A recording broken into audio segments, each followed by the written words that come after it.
Hello दोस्तों, जैसे कि आज हम लोग पढ़ेंगे fundamental electrical and electronics engineering का यूनिट 4 का लेक्चर नंबर 3।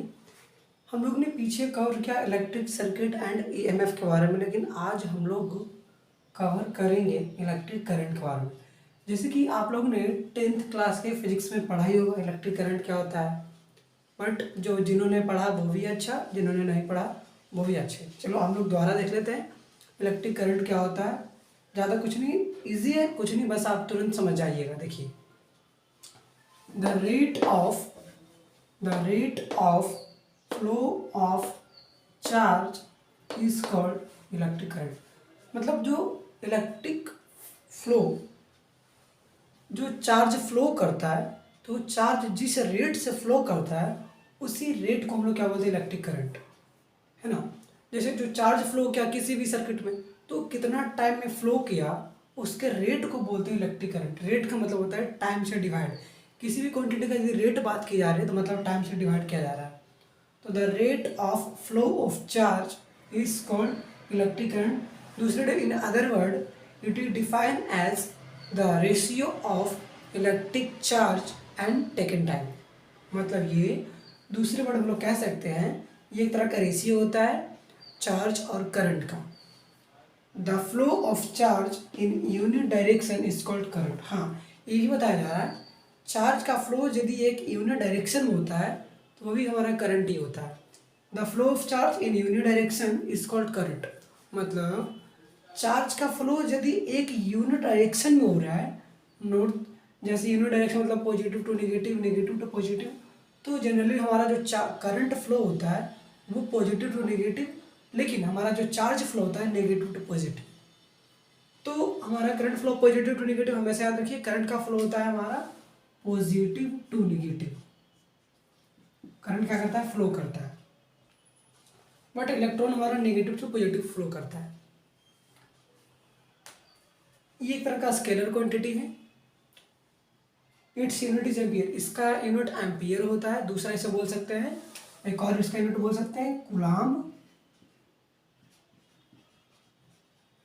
पर सेकेंड। कूलाम्ब पर सेकेंड भी चलेगा, कहीं पे आपको मिलेगा कूलाम्ब पर सेकेंड ऑप्शन में, कहीं पे एम्पियर मिलेगा, तो ये दोनों आपको याद रखना है, ठीक है। इसी डेफिनेशन को हमने यहाँ पे लिखा है फॉर्मूला में, I differentiation of Q upon में डी टी, मतलब rate of change of charge upon में टाइम।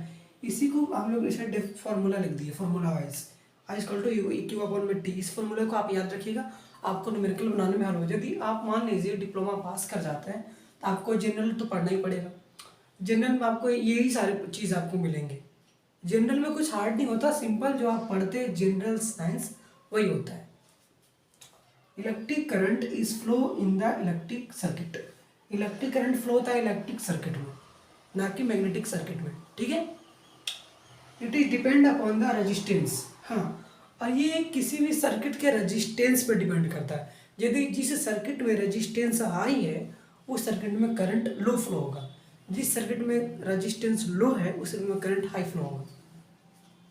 और एक और डेफिनेशन में, लेकिन इसमें स्पेशली तो हमने नहीं लिखा, एक ये होता है यदि जो एक्वस सॉल्यूशन में जो करंट का फ्लो होता है, एक्वस सॉल्यूशन मतलब लिक्विड फॉर्म में जो करंट का फ्लो होता है वो आयंस के वजह से होता है, लेकिन जो सॉलिड बॉडी में करंट का फ्लो होता है वो हमारा इलेक्ट्रॉन की वजह से होता है।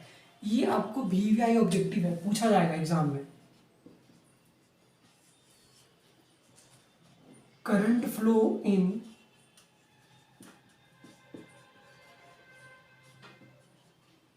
Liquid form, liquid by ions. एकदम ही पढ़ लीजिएगा आप, या एग्जाम में पूछे ना पूछे लेकिन आपको नॉलेज होना चाहिए। एक्वस सॉल्यूशन में या किसी लिक्विड फॉर्म में करंट का फ्लो किसके वजह से होता है, तो आयंस की वजह से। आयंस दो तरह के होते हैं, पॉजिटिव आयन, नेगेटिव आयन। वो आप लोग पढ़ेंगे केमिस्ट्री में, ये केमिस्ट्री का चीज़ है। इलेक्ट्रोकेमिस्ट्री पढ़िएगा तो आपको मिलेगा, या फिर पढ़ना इलेक्ट्रो केमिस्ट्री में पढ़िएगा ना, इसी में तो मिलेगा आपको। थैंक यू, धन्यवाद।